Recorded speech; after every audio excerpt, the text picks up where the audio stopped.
कृष्ण ने कहा, मैं तो सबकी सुनता हूं, पर मेरा कौन सुनता है। इंसान गलत कार्य करते समय बाएं दाएं आगे पीछे चारों तरफ देखता है, बस ऊपर देखना भूल जाता है। आपके साथ अब तक जो हुआ अच्छे के लिए हुआ, आगे जो कुछ होगा अच्छे के लिए होगा। जो हो रहा है वो भी अच्छे के लिए हो रहा है, इसलिए हमेशा वर्तमान में जियो। भविष्य की चिंता मत करो। तू करता वही है जो तू चाहता है, होता वही है जो मैं चाहता हूँ। तू वही कर जो मैं चाहता हूँ, फिर होगा वही जो तू चाहता है। उससे मत डरो जो वास्तविक नहीं है, ना कभी था ना कभी होगा। जो वास्तविक है वो हमेशा था, उसे कभी नष्ट नहीं किया जा सकता। श्री कृष्ण कहते हैं, जिस व्यक्ति को आपकी कद्र नहीं, उसके साथ खड़े रहने से अच्छा है आप अकेले रहें। संबंध उसी आत्मा से जुड़ता है जिनका हमसे पिछले जन्मों का कोई रिश्ता होता है, वरना दुनिया के इस भीड़ में कौन किसको जानता है। कृष्ण ने राधा से पूछा, एक ऐसी जगह बताओ जहां मैं नहीं हूं। राधा ने मुस्कुरा के कहा, बस मेरे नसीब में। अहंकार करने पर इंसान की प्रतिष्ठा, वंश, वैभव तीनों ही चले जाते हैं। विश्वास ना हो तो रावण, कौरव और कंस का अंत देख लो।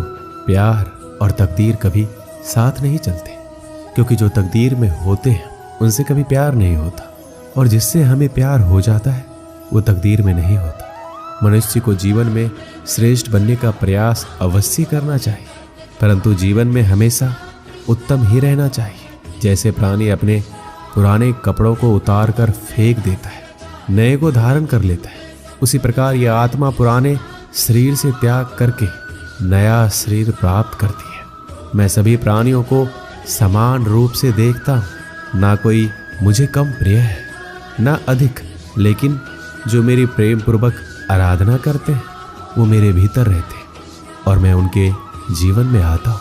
मनुष्य कितना भी गोरा क्यों ना हो, परंतु उसकी परछाई सदैव काली होती है। मैं श्रेष्ठ हूँ यह आत्मविश्वास है, लेकिन सिर्फ मैं ही श्रेष्ठ हूँ ये अहंकार है। राधा ने श्री कृष्ण से पूछा, प्यार का असली मतलब क्या होता है। श्री कृष्ण ने हंसकर कहा, जहां मतलब होता है वहां प्यार ही कहाँ होता है। मेरे भी कई जन्म हो चुके हैं, तुम्हारे भी कई जन्म हो चुके हैं। ना तो ये मेरा आखिरी जन्म है और ना यह तुम्हारा आखिरी जन्म है। प्रेम एक ऐसा अनुभव है मनुष्य को कभी परास्त नहीं होने देता, और घृणा एक ऐसा अनुभव है जो मनुष्य को कभी जीतने नहीं देता। यदि प्रेम का मतलब सिर्फ पा लेना होता तो हर हृदय में राधा कृष्ण का नाम नहीं होता। अच्छी किस्मत के लोग थोड़ा भी बुरा होने पर भगवान को कोसते हैं, और बुरी किस्मत के लोग थोड़ा भी अच्छा होने पर भगवान का स्मरण और धन्यवाद करते हैं। स्वार्थ से रिश्ते बनाने की कितनी भी कोशिश कीजिए वो कभी नहीं बनते, और प्रेम से बने रिश्तों को कितना भी तोड़ने की कोशिश कीजिए वो कभी नहीं टूटते। मान अपमान, लाभ हानि, खुश हो जाना या दुखी हो जाना, ये सब मन की शरारत है। ये सच बात है कि भूल करके इंसान कुछ सीखता है, परंतु इसका मतलब ये नहीं कि वह जीवन भर भूल करता रहे और कहे कि हम सीख रहे हैं। पूरी दुनिया जीती जा सकती है संस्कार से, और जीता हुआ आदमी भी हार जाता है अहंकार से। अच्छा इंसान बनने के लिए उतना ही प्रयास कीजिए जितना सुंदर दिखने के लिए करते हैं। सत्य को अपमान वही व्यक्ति मानता है जिसे असत्य से कोई लाभ हो। निंदा से घबराकर कभी अपने लक्ष्य को ना छोड़े, क्योंकि सफलता मिलते ही निंदा राय में बदल जाती है। बुरा वक्त कभी बताकर नहीं आता, लेकिन सिखाकर बहुत कुछ चला जाता है। फर्क सिर्फ आपकी सोच का है, वरना जिंदगी में समस्याएं कमजोर करने के लिए नहीं, मजबूत बनाने के लिए आती है। अगर मार्गदर्शन सही मिले तो एक छोटा सा दीपक भी किसी सूरज से कम नहीं। जिस इंसान को हार और जीत से कोई फर्क नहीं पड़ता, वो दूसरों की जीत में भी खुश रहता है। जिंदगी में दो लोगों का होना बहुत जरूरी है। एक कृष्ण जो ना लड़े फिर भी जीत पक्की कर दे, दूसरा कर्ण जो हार सामने हो फिर भी साथ ना छोड़े। अच्छे लोगों की कृष्ण परीक्षा बहुत लेता है, परंतु साथ नहीं छोड़ता, और बुरे लोगों को कृष्ण बहुत कुछ देता है, परंतु साथ नहीं देता।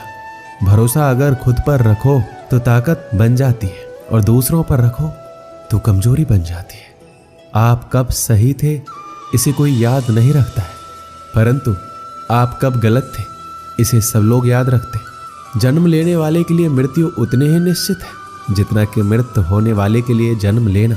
इसलिए जो अपरिहार्य है उस पर शोक मत करो। खाली हाथ आए खाली हाथ वापस चले जाओगे। आज तुम्हारा, कल किसी और का था, परसों किसी और का होगा, जिसे तुम अपना समझकर मगन हो रहे हो। बस यही प्रसन्नता तुम्हारे दुखों का कारण है। मनुष्य का जीवन केवल उसके कर्मों पर चलता है। जैसा कर्म होता है वैसा उसका जीवन होता है। अगर कोई मनुष्य हमारे साथ बुरा कर रहा है तो उसे करने दो, ये उसका कर्म है और समय उसके कर्म का फल उसे अवश्य देगा। लेकिन हमें कभी भी किसी के साथ बुरा नहीं करना चाहिए, क्योंकि यही हमारा धर्म है। जिंदगी में सदैव अवसरों का आनंद लेना चाहिए, लेकिन किसी के भरोसे को तोड़कर नहीं। जो मन को नियंत्रित नहीं करते उनके लिए वह शत्रु के समान कार्य करता है।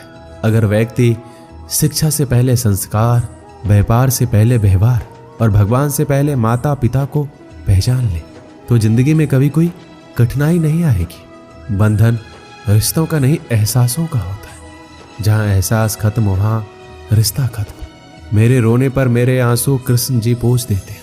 दिखते तो नहीं है पर मुझे पता है वो मेरे संग बैठकर रो देते हैं। अगर ईश्वर तुम्हें ज्यादा प्रतीक्षा करवा रहे हैं तो हो सकता है जितना तुमने मांगा है उससे ज्यादा तुम्हें देने वाले हैं। इस संसार में मनुष्य किसी भी रूप में बड़ा नहीं होता, बल्कि मनुष्य के पीछे जो ताकत खड़ी होती है वो ज्यादा बड़ी होती है। सदैव संदेह करने वाला व्यक्ति के लिए प्रसन्नता ना इस लोक में है ना कहीं और।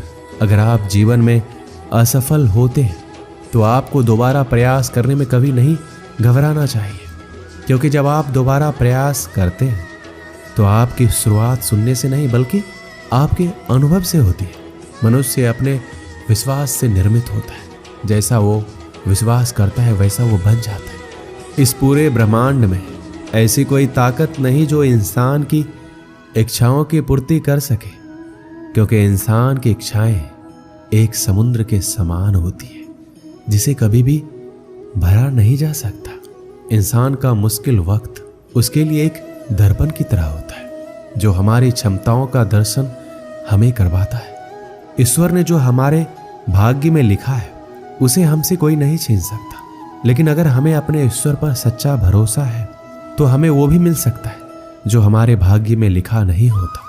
जो दूसरों की तकलीफों को समझते हैं, जिनमें दया है, दिल से अच्छे, उन्हें दोबारा जन्म नहीं लेना पड़ता।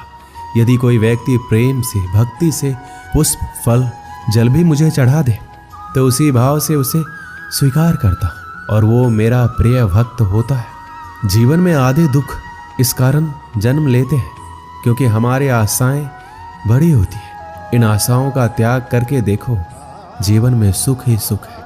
मनुष्य अपने सच्चे हृदय से जो दान दे सकता है वो अपने हाथों से नहीं दे सकता, और मौन रहकर हम जो कह सकते हैं वो हम अपने शब्दों से नहीं कह सकते। इस संसार में मूर्ख व्यक्ति, अधर्मी, अज्ञानी और नास्तिक प्रकृति का व्यक्ति मेरी शरण स्वीकार नहीं कर सकता। एक समय की बात है, एक शहर में बहुत अमीर परिवार रहता था। उस परिवार में किसी प्रकार की कोई चिंता या कमी नहीं थी। परिवार में माता पिता और उनका एक इकलौता बेटा रहता था। वह लड़का अपने माता पिता के पैसों पर ऐश करता था, जिसकी वजह से उसके काफी सारे दोस्त भी बन गए थे। दोस्तों की बुरी आदतों से उस अमीर परिवार का लड़का बुरी तरह से गिर गया। उसमें धीरे धीरे बुरी आदतों का विकास होता चला गया। बेटे की बुरी आदतों से परेशान होकर उसके माता पिता प्रतिदिन चिंतित रहने लगे। दोनों अपने बेटों को समझाते, परंतु बेटे को ये बात समझ में नहीं आती थी। माता पिता को ये समझ नहीं आ रहा था आखिरकार बेटे की बुरी आदतों को किस तरह सुधारा जाए। ये बात उनके लिए एक चिंता का विषय बन गई थी।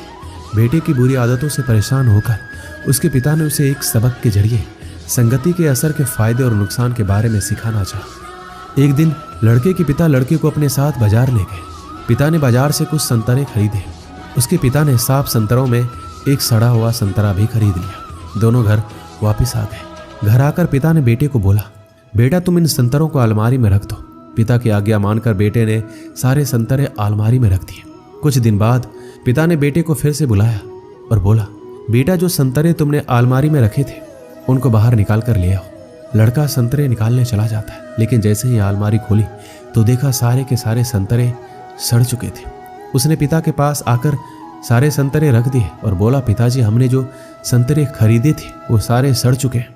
बेटे की बात सुनकर पिता ने बेटे को समझाया और बोला, देखा बेटा, जो हमने संतरे खरीदे थे उनमें से एक सड़ा हुआ संतरा भी खरीद लिया था, जिनकी वजह से बाकी के सारे संतरे भी सड़ गए।